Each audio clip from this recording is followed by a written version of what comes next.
শাহরু রমাদান আল্লাযী উনজিলা ফীহিল কুরআন। রমাদান কোন মাস?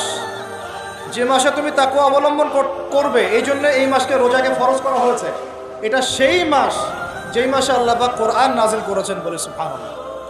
তাহলে তাকওয়া অর্জিত হবে কোন কিতাবের মাধ্যমে?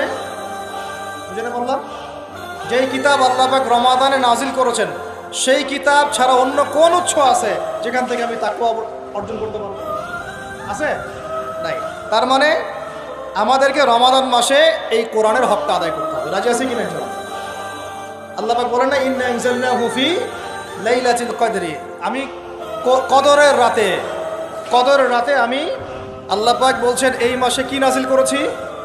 ইন্না আনজালনাহু ফি লাইলাতুল কদরি। কোন রাতে কোরআন নাজিল হয়েছে? লাইলাতুল কদর। লাইলাতুল কদর কোন মাসে? রমাদান মাসে। প্রথম দশকে না শেষ দশকে না মাঝখানে? শেষ দশকের কয় তারিখে? বেজর রাতে। এটা ভালো উত্তর। কোন রাতে? বেজর। হয় 21, না হলে 23, না হলে 27, না হলে 25, না হলে 29, কোনো একটা তো হবেই হবে ইনশাআল্লাহ। আল্লাহ পাক আমাদেরকে বেশি বেশি লাইলাতুল কদর পাওয়ার তৌফিক দান করেন, এবং আমাদের যৌবনে আল্লাহ পাক বেশি বেশি রমাদান দান করেন।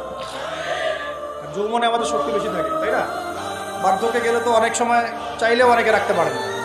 যৌবনটা আল্লাহ পাক যেন আমাদের বরকতময় করেন, এবং যৌবনে বেশি বেশি আল্লাহ পাক রমাদান এবং লাইলাতুল কদর নসিব করেন। আমিন। এখন লাইলাতুল কদর যেহেতু রমাদানে, তাহলে কোরআন নাজিল হয়েছে কোন মাসে? রমজান মাসে। তো রমাদান মাস তাকওয়া অবলম্বন করতে বলা হচ্ছে, তাহলে কোন কিতাব দিয়ে তাকওয়া অবলম্বন করব? ব্যাস হয়ে গেল। এখন রমাদান মাসে কোরআনের 6টা হক আদায় করলে তাকওয়া অর্জন হবে। কয়টা হক? মুখস্থ করেন আমার সাথে। 1 নাম্বার, 100% মুসলমানকে কোরআন তেলাওয়াত করতে হবে। রাজি আছেন কি না? তেলাওয়াত না পারলে শিখতে হবে। তেলাওয়াত না পারলে এটা নিজের উপর ফরজ মনে করে শিখতে হবে। নফল মনে করে শিখবেন না, ফরজ মনে করে শিখবেন। 2 নাম্বার, কোরআনের অর্থ জানতে হবে। কি করতে হবে? 3 নাম্বার, কোরআনের সমস্ত আদেশ মানতে হবে। কি করতে হবে? 4 নাম্বার, এর সমস্ত নিষেধ ছাড়তে হবে। কি করতে হবে? 5 নাম্বার, এর দাওয়াত মানুষের ঘরে ঘরে পৌঁছাতে হবে। ঠিক আছে? আর 6 নাম্বার, এই কিতাবের যে বিধানগুলো সেগুলো আমরা পর্যায়ক্রমে ব্যক্তি, পরিবার, সমাজ, রাষ্ট্র, বিশ্বে বাস্তবায়ন করব। 6টা হক কি কি বলেন আমার সাথে? আবার বলেন। 1 নাম্বার, বিশুদ্ধ তিলাওয়াত। 2 নাম্বার, অর্থ অনুধাবন। 3 নাম্বার, বলেন, আদেশ আছে না কোরআনে? অনেক আদেশ মানা। 4 নাম্বার, নিষেধ ছাড়া। 5 নাম্বার, এর দাওয়াত মানুষের কাছে। এই দায়িত্ব কি আমার একার না আপনার একার না সবার? 6 নাম্বার হচ্ছে এর বিধানগুলা পর্যায়ক্রমে বাস্তবায়ন করা। এই 6টা হক আদায় করার সর্বোত্তম মাস কোনটা? তাহলে কি অর্জন করতে পারবো? তাকওয়া ইনশাআল্লাহ। আল্লাহ পাক আমাদেরকে তৌফিক দান করেন। এটা হলো 2 নাম্বার কাজ। 3 নাম্বার, আবার পরের আয়াতে দেখবেন, দেখেন কিভাবে আল্লাহ পাক মিলিয়ে দিয়েছে। পরের আয়াতে কি আপনি দেখবেন, আল্লাহ পাক বলছেন, ওয়া ইযা সাআলাকা ইবাদি আন্নী ফাইন্নী করিব। আমার বান্দারা হে নবী যদি তোমাকে জিজ্ঞাসা করে আমার সম্পর্কে, তাদেরকে জানিয়ে দিও যে আমি কাছে আছি। কোথায় আছি? খুবই কাছে। উজিবু দাওয়াতাদ দাঈ ইযা দাআ। যখন দোয়াকারী দোয়া করে আমি তার দোয়া শুনি। কে শোনে? কবরে শয়িত মানুষ শুনে?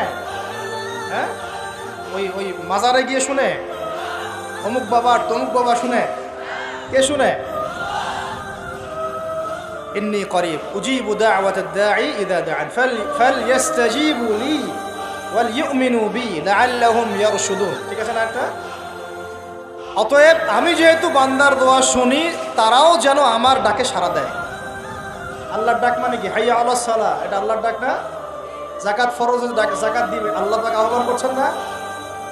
রমাদান মাস এসেছে, রোজা রাখো, কার আহ্বান এগুলো? আমি যখন ডাকবো সেও যেন আমার ডাকে সাড়া দেয়। আর ওয়াল ইউমিনু বি, এবং আমার প্রতি ঈমান রাখে, এতে করে তারা সুপথ প্রাপ্ত হবে ইনশাআল্লাহ। তাহলে রোজা রেখে আমরা কি করব? আমরা বেশি বেশি আল্লাহর কাছে দোয়া করব। 3টা কাজ তো পেয়ে গেলাম। 1 হচ্ছে তাকওয়া অবলম্বন করব, মানে রোজা রাখার মতো রাখবো। 2 নাম্বার, কোরআনের হক আদায় করব। 3 নাম্বার, বেশি বেশি দোয়া করব। রোজা রাখা অবস্থায় বেশি বেশি দোয়া করব। 3 শ্রেণীর মানুষের দোয়া ফেরত দেওয়া হয় না, জানেন তো হাদিসটা।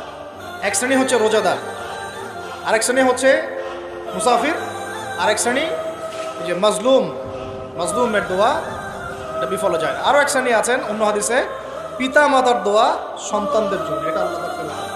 আমরা যারা পিতা মাতা হয়েছি সন্তানদের জন্য বেশি বেশি দোয়া করবেন, আল্লাহ পাক তৌফিক দান।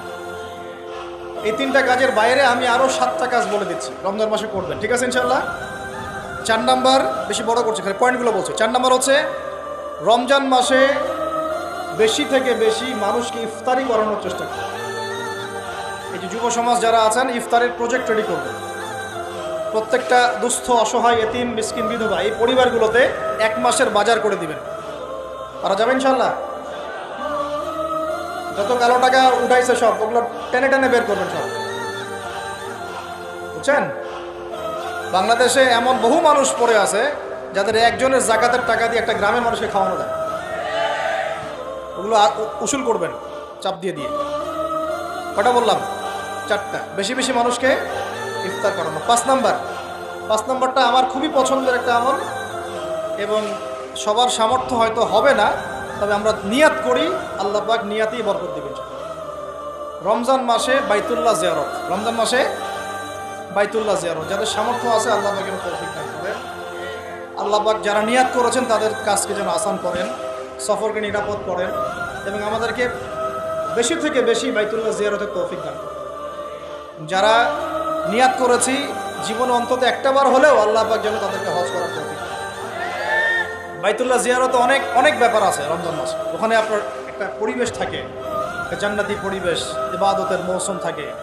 হ্যাঁ, রোজা রাখা, নবী সাল্লাল্লাহু আলাইহি ওয়াসাল্লামের রওজা জিয়ারত, বাইতুল্লাহ তাওয়াফ, ঠিক আছে, ইসলামের ইতিহাসের জায়গাগুলো ঘুরে দেখা, তারাবি, মানে একটা অন্যরকম আমেজ সেখানে বিরাজ করে। আল্লাহ রাব্বুল আলামিন আমাদেরকে রমাদান মাসে বেশি থেকে বেশি বাইতুল্লাহ জিয়ারতের তৌফিক দান করেন, আমিন ইয়া রাব্বাল আলামিন। 5 নাম্বার, এটা সবার হয়তো তাকদিরে নসিব নাও হতে পারে, তবে নিয়াত করে রাখেন, আল্লাহ পাক কোনো না কোনো দিন তৌফিক দিবেন ইনশাআল্লাহ। 6 নাম্বার, রমজান মাসে আমরা আমাদের ফরজ আমলগুলো কোনো অবস্থায় ছাড়বো না ইনশাআল্লাহ। স্পেশালি আমি এখানে একটা ফরজের নাম উল্লেখ করছি, সেটা হলো যাকাত। সালাতের কথা আমি না বলে যাকাত বললাম কেন? কারণ নামাজ আপনারা সবাই পড়েন রমজান মাসে, কিন্তু যাকাত বেশিরভাগ মানুষ দেয় না। যাকাত ইসলামী অর্থনীতির মূল ভিত্তি। যাকাত ছাড়া ইসলামী অর্থনীতি সচল থাকবে না।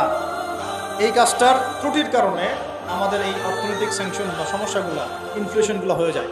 আল্লাহ পাক আমাদের অর্থনীতিবিদদেরকে ইসলামী অর্থনীতি বোঝার তৌফিক দান করে।